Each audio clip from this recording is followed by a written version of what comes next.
Students, blood circulation मैंने आपको पहले समझा चुकी हूँ इजी वे में। अब मैं आपको डायग्राम के थ्रू समझा रही हूँ ताकि और ज़्यादा आपको इजीली समझ में आ जाए।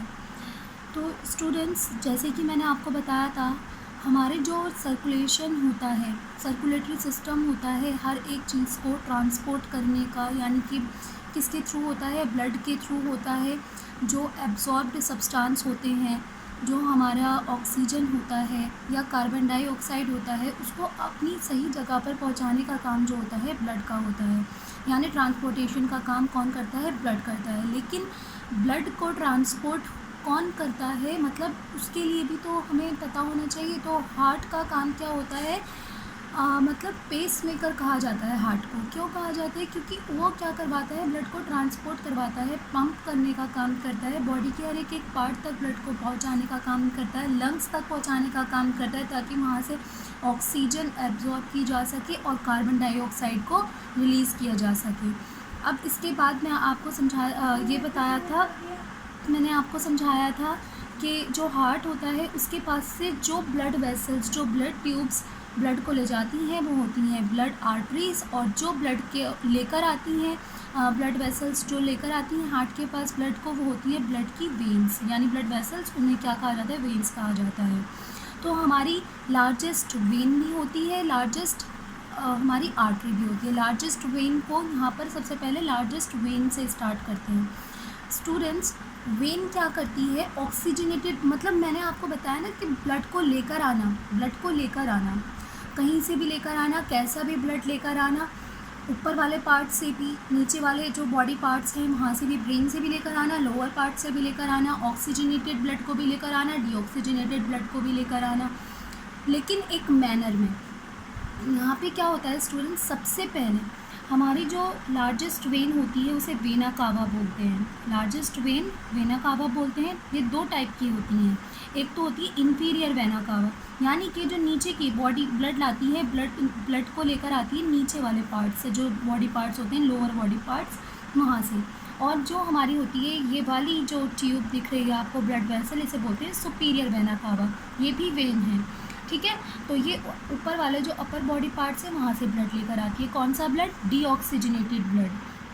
और ये जो डीऑक्सीजनेटेड ब्लड होता है यहाँ से आना शुरू करता है। लेकिन मैंने आपको लास्ट वीडियो में जो कि ऐसे समझाया था, उसमें मैंने आपको यहाँ से समझाना शुरू करा था कि ऑक्सीजनेटेड ब्लड कैसे आता है, लेफ़्ट एट्रियम में आता है, लेफ़्ट वेंट्रिकल में आता है। ताकि कन्फ्यूज़न ना हो, मैं ऐसे ही समझाना शुरू करती हूँ कि कैसे ऑक्सीजनेटेड ब्लड आता है और कैसे डीऑक्सीजनेटेड ब्लड लंग्स के पास पहुंचता है। तो ऊपर एज्यूम करिए कि लंग्स से ऑक्सीजनेटेड ब्लड, जो ऑक्सीजन एब्जॉर्ब करा है ब्लड वेसल ने एल्वियोलाई से, वो यहाँ से आया है इन वाली वेन से। इन वेन्स को पल्मोनरी वेन्स बोलते हैं। पल्मोनरी मीन्स मतलब होता है रिलेट टू लंग्स, यानी लंग्स से जो कनेक्ट हैं, लंग्स से आने वाली जो वेन्स हैं, ये हमारी पल्मोनरी वेन कहलाती हैं। इनके थ्रू हमारा ऑक्सीजनेटेड ब्लड आया लेफ़्ट एट्रियम में। स्टूडेंट्स, आपको मैं बता चुकी हूँ कि जब जिस पोर्शन में, जिस पार्ट में हमारे जो हार्ट फोर चैम्बर्ड होता है, जिस पार्ट में हमारा जो ब्लड आता है उस वक्त ये रिलैक्स रहता है, ये फैला रहता है। और जो लेफ़्ट वेंट्रिकल है, यानी उसके जस्ट नीचे वाला पार्ट, वो कॉन्ट्रैक्ट रहता है, ठीक है, कॉन्ट्रैक्ट रहता है। तो ये जब खुला होगा तो ये नीचे वाला कॉन्ट्रैक्ट रहेगा। तो इस चीज़ को आपको ध्यान में रखना है। जैसे ही लेफ़्ट एट्रियम में ब्लड आना शुरू होता है, ये रिलैक्स होता है, फैला हुआ होता है, तो उस टाइम पे लेफ़्ट वेंट्रिकल मतलब कॉन्ट्रैक्ट रहता है। और जैसे ही ये वॉल्व्स खुलते हैं, ये वॉल्व्स मैंने बताया था ओपनिंग का और क्लोजिंग का काम करते हैं ताकि बैक फ्लो ना हो।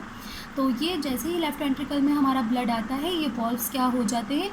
कंप्लीट आने के बाद बंद हो जाते हैं ताकि बैक फ्लो ना हो ब्लड का। और यहाँ से जो ऑक्सीजनेटेड वाला ब्लड है, अच्छा वाला ब्लड है, प्योर ब्लड है, इसको बॉडी के हर एक पार्ट तक पहुँचाने का काम कहाँ का होता है? लेफ़्ट वेंट्रिकल का। स्टूडेंट्स, इसकी जो मसल्स होती हैं, पूरे हार्ट की जो मसल होती हैं, उन्हें कार्डियक मसल कहा जाता है। तो ये जो मसल होती है इधर की साइड की, लेफ़्ट वेंट्रिकल के साइड की, वो थोड़ी थिक होती है। वो थिक इसलिए होती है ताकि लेफ़्ट वेंट्रिकल पुश कर सके, पंप कर सके ब्लड को फोर्सफुली। बहुत तेज़ी के साथ, ताकि जो ये ब्लड है अपर बॉडी पार्ट्स और लोअर बॉडी पार्ट्स सब तक ऑक्सीजनेटेड ब्लड पहुंच सके। और जब ऑक्सीजनेटेड ब्लड, ऑक्सीजन वाला ब्लड सब तक पहुंचेगा, हर एक बॉडी के पार्ट तक, हर बॉडी का पार्ट सेल से बना हुआ है, सेल तक पहुंचेगा, वहाँ पे जाके क्या होगा, हमारा रेस्पिरेशन का प्रोसेस होगा, उससे हमारी एनर्जी की फॉर्मेशन हो जाएगी। इस तरीके से अब क्या होता है, जैसी एनर्जी की फॉर्मेशन हो जाती है, मैंने आपको बताया था ये रेस्पिरेशन वाला प्रोसेस, यहाँ से कार्बन डाइऑक्साइड निकलती है सेल्स के पास से, सेल्स, टिश्यू या बॉडी पार्ट्स या ऑर्गन्स, बात एक ही है। तो वहाँ से कार्बन डाइऑक्साइड जो निकलती है, वो कार्बन डाइऑक्साइड फिर से ब्लड के अंदर ट्रांसपोर्ट कर दी जाती है, और फिर वो ब्लड जो होता है कार्बन डाइऑक्साइड वाला बॉडी के पार्ट से, यहाँ देखिए, यहाँ एज्यूम करिए कि ये बॉडी के पार्ट से फिर से यहाँ पे हमारी ये इन्फीरियर वेना कावा कनेक्ट होगी, और यहाँ से बॉडी के पार्ट से ये कार्बन डाइऑक्साइड वाला ब्लड फिर से इन्फीरियर वेना कावा के थ्रू यहाँ पर ब्लड जो हार्ट है उसके चैम्बर में आ जाएगा। कौन सा चैम्बर, जो हमारा राइट एट्रियम है, ठीक है। अब जो सुपीरियर वेना कावा है, वहाँ से भी ऐसे ही हमारा कार्बन डाइऑक्साइड वाला ब्लड आएगा, जिसे डीऑक्सीजनेटेड ब्लड कहते हैं। और राइट एट्रियम में जिस वक्त आएगा तो ये रिलैक्स रहेगा, फैला रहेगा, और जैसे ही ये वॉल्व्स खुलेंगे तो राइट वेंट्रिकल में आएगा। उस टाइम पर ये राइट एट्रियम जो होगा हमारा कॉन्ट्रैक्ट हो जाएगा, उस फिर राइट वेंट्रिकल जो होगा, राइट वेंट्रिकल हमारा ये रिलैक्स रहेगा। अब इसमें जब ब्लड आता है, क्योंकि ये डीऑक्सीजनेटेड ब्लड है, हमारे लिए ठीक नहीं है, हम बॉडी के पार्ट्स तक नहीं पहुंचा सकते सॉरी, तो इसको राइट वेंट्रिकल से हमारे बॉडी के जो हर एक पार्ट्स थे, वहाँ से कार्बन डाइऑक्साइड ब्लड जो आ रहा था, इसको अब लंग्स के पास पहुँचाया जाएगा। तो मैंने बोला था ना, यहाँ लंग्स एज्यूम करो, तो यहाँ ऊपर लंग्स है, और वहाँ पर इस डीऑक्सीजनेटेड ब्लड को पहुंचा दिया जाएगा, ताकि वहाँ से एल्वियोलाई के अंदर इसे रिलीज़ कर दिया जा सके, और एल्वियोलाई से इसे फिर एक्सहेल कर दिया जा सके नोज़ के थ्रू। तो ये था हमारा हार्ट का डायग्रामेटिक व्यू। अब देखिए स्टूडेंट्स, मैंने हर एक जैसे पल्मोनरी आर्टरी है, सॉरी, ये जो हमारी पल्मोनरी आर्टरी है, मैंने थोड़ा समझाया नहीं यहाँ पे, कार्बन डाइऑक्साइड वाली जो यहाँ से राइट वेंट्रिकल से जाता है ब्लड, कार्बन डाइऑक्साइड वाला ब्लड, जिसे डीऑक्सीजनेटेड ब्लड कहते हैं, ये जिस ट्यूब के ज़रिए, जिस वेसल के ज़रिए जाता है, उसे वो लार्जेस्ट हमारी जो होती है, वो क्या होती है, लार्जेस्ट आर्टरी होती है, क्योंकि ये हमारी ले जाने का काम कर रही है, तो इसे हम बोलेंगे पल्मोनरी आर्टरी। क्या बोलेंगे स्टूडेंट्स, पल्मोनरी आर्टरी। और जो हमारा, क्योंकि ये लंग्स के पास ले जा रही है डीऑक्सीजनेटेड ब्लड को, ओके, तो जो ये वाली राइट वेंट्रिकल से जहाँ ब्लड ले जाती है लंग्स के पास डीऑक्सीजनेटेड ब्लड, उसे बोलते हैं पल्मोनरी आर्टरी। और जो लेफ़्ट एट्रियम से, लेफ़्ट वेंट्रिकल के बाद जो हमारा ऑक्सीजनेटेड ब्लड होता है, क्योंकि वो भी हार्ट से जा रहा है, ये मैटर नहीं करता कि ऑक्सीजनेटेड है या डीऑक्सीजनेटेड है, जो हमारा ब्लड जा रहा है हार्ट के पास से, जो वेसल ले जा रही है, वो हमारी आर्टरी होगी।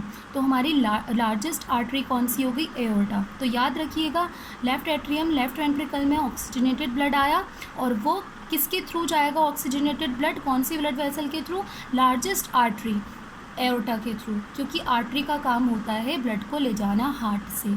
और राइट एट्रियम और राइट वेंट्रिकल में डीऑक्सीजनेटेड ब्लड आया किसके थ्रू, वेन के थ्रू, और कौन सी वेन, इंफीरियर वेना कावा और superior vena cava. Inferior vena cava नीचे से ब्लड ला रही है, और superior vena cava upper body part से ब्लड लेकर आ रही है। फिर राइट वेंट्रिकल के थ्रू यहाँ से डीऑक्सीजनेटेड ब्लड लंग्स के पास जाएगा, किसके through, pulmonary artery. Pulmonary artery यानी वो वाली आर्टरी जो लंग्स के पास ब्लड लेकर जा रही है।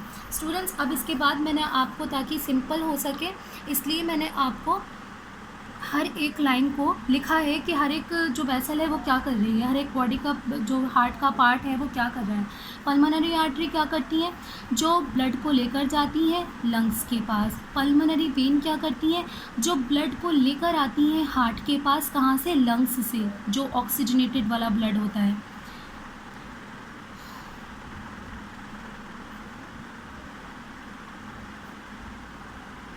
और पल्मोनरी आर्टरी जो होती हैं हमारी ब्लड को ले जाने का काम करती हैं, कौन सा ब्लड, लंग्स के पास ले जाती हैं कार्बन डाइऑक्साइड वाला ब्लड। अब लार्जेस्ट वेन कौन सी होती है हमारी, वेना कावा। ये दो टाइप की होती हैं, इंफीरियर वेना कावा और सुपीरियर वेना कावा। इनका वर्क मैं आपको बता चुकी हूँ। इंफीरियर नीचे से ब्लड लेकर आएगी डीऑक्सीजनेटेड वाला, सुपीरियर ऊपर से ब्लड लेकर आएगी, कौन सा वाला, जो डीऑक्सीजनेटेड वाला है। स्टूडेंट्स, अब इसके बाद लेफ़्ट एट्रियम का काम क्या होता है, वहाँ से कलेक्ट करता है ब्लड को, लंग्स से आने वाले ब्लड को जो ऑक्सीजनेटेड वाला है। लेफ़्ट वेंट्रिकल फिर क्या करता है, फोर्सफुली पंप करता है ब्लड को ताकि ब्लड पहुँच सके बॉडी के हर एक पार्ट तक, ठीक है, तो ये इम्पॉर्टेंट है। राइट एट्रियम का काम क्या होता है, कलेक्ट करना ब्लड को, कहाँ से आने वाला, जो हमारा डीऑक्सीजनेटेड ब्लड है, जो हमारी ब्लड के अंदर आ रहा है। राइट वेंट्रिकल का काम क्या होता है, जो हमारा डीऑक्सीजनेटेड ब्लड राइट एट्रियम से होकर आया है उसको पंप करना ताकि वो निकल सके हमारी लार्जेस्ट आर्टरी एओर्टा से। ओके, अब इसके बाद आता है हमारा लार्जेस्ट आर्टरी जिसे एओर्टा बोलते हैं, जो हमारा ब्लड होता है उसको हार्ट से ले जाती हैं, हार्ट से ले जाने का काम करती है। Largest artery aorta which brings the blood from heart to the all body parts. Students, I hope आपको समझ में आया होगा। Okay, thank you. Students, largest artery जो, सॉरी थोड़ा सा ये मैं लेफ़्ट वेंट्रिकल लिखा है, जो लार्जेस्ट आर्टरी जिसे एओर्टा बोलते हैं, वो क्या करती है हमारे, क्योंकि वो पल्मोनरी नहीं है ना, वो लंग्स के पास नहीं पहुंचा रही है। लार्जेस्ट आर्टरी एओर्टा होती है जो लेफ़्ट वेंट्रिकल से कनेक्ट होती है। लेफ़्ट वेंट्रिकल से जो ब्लड होता है वो कलेक्ट करती है, ब्लड जो होता है ट्रांसपोर्ट होता है किसके थ्रू, लार्जेस्ट आर्टरी एओर्टा के थ्रू, ताकि जो ब्लड है वो हार्ट से ऑक्सीजनेटेड वाला ब्लड बॉडी के हर एक एक पार्ट तक पहुंचाया जा सके। तो ये लार्जेस्ट आर्टरी हो गई, एओर्टा हो गई। और ये which brings the blood from heart, कौन से पार्ट से, हार्ट के लेफ़्ट वेंट्रिकल वाले पार्ट से, to the all body parts. एक बार और ज़रा देख लीजिए, ये रहा लेफ़्ट एट्रियम में ऑक्सीजनेटेड ब्लड आया, फिर लेफ़्ट वेंट्रिकल में, और फिर ये जो लार्जेस्ट आर्टरी है इसके थ्रू बॉडी के ऑल पार्ट्स तक पहुंचा दिया जाएगा। ये रही largest artery aorta. Okay, thank you students.